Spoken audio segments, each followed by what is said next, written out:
V news Lahore से मैं हूं आरिफ मलिक। 2024 में आम इंतखाबात के बाद पाकिस्तान पीपल्स पार्टी और नून लीग ने इत्तेहादी हुकूमतें बनाई, पंजाब में भी और वफाक में भी।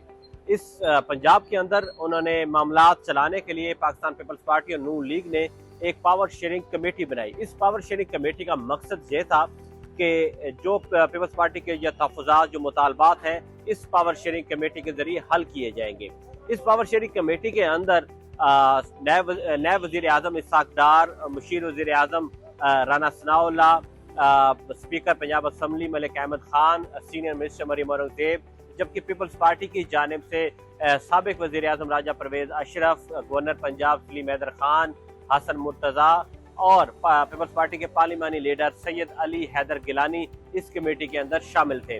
इस कमेटी की काफ़ी मीटिंग्स होती रही, जिसके अंदर पीपल्स पार्टी अपने मुतालबात और तहफ़्फ़ुज़ात बताती रही कि उन्हें जिस हल्के में पाकिस्तान पीपल्स पार्टी के अरकान जीते हैं उन्हें उधर फंड्स चाहिए, और ब्यूरोक्रेसी के जो तबादले हैं वो भी पीपल्स पार्टी के मुशावरा से हल किए जाएं। और तीसरा मुतालबा था पाकिस्तान पीपल्स पार्टी का कि सूबाई जो पावर की फुल अथॉरिटीज़ है उसमें भी पाकिस्तान पीपल्स पार्टी के अरकान को नुमाइंदगी दी जाए। ये पावर शेयरिंग कमेटी की काफ़ी सारी मीटिंग्स होती है, लेकिन पीपल्स पार्टी के तहफ़्फ़ुज़ात ख़त्म नहीं हुए। अलबत्ता उन्हें कुछ फंड्स उनके हलकों में जारी किए गए थे। लेकिन 2025 में पाकिस्तान पीपल्स पार्टी की CEC की मीटिंग हुई। उसके अंदर पीपल्स पार्टी के अरकान ने, जो पंजाब के अरकान थे, उन्होंने अपने तहफ़्फ़ुज़ात उस कमेटी के सामने रखे। तो उसमें यह फैसला किया गया कि अब ये पावर शेयरिंग कमेटी जो है वो तहलील की जा रही है, और ये पंजाब की हद तक जो है वो पावर शेयरिंग कमेटी जो है वो तहलील कर दी गई।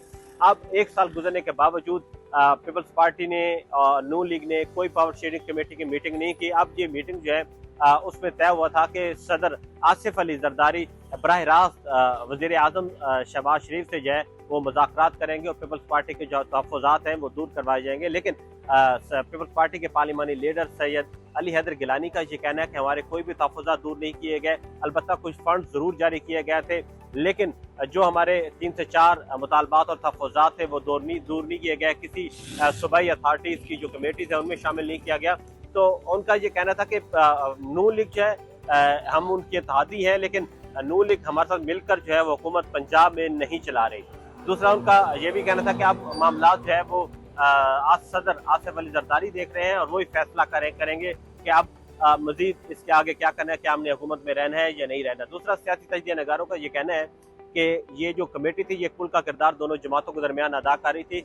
इस पावर शेयरिंग कमेटी को चलता रहना चाहिए था, लेकिन अब इन्होंने ये ख़त्म कर दिया है, तहलील कर दिया है, तो इसके ऊपर मजीद तनाव जो है वो नहीं बढ़ना चाहिए। उनका सियासी तजज़िया नगारों का ये भी कहना था कि ये खुशाइंद है कि अभी कोई नई कमेटी इस तरह की नहीं बनाई गई कि जिससे उनका तनाव जो है और झगड़ा जो है वो मजीद बढ़ सके।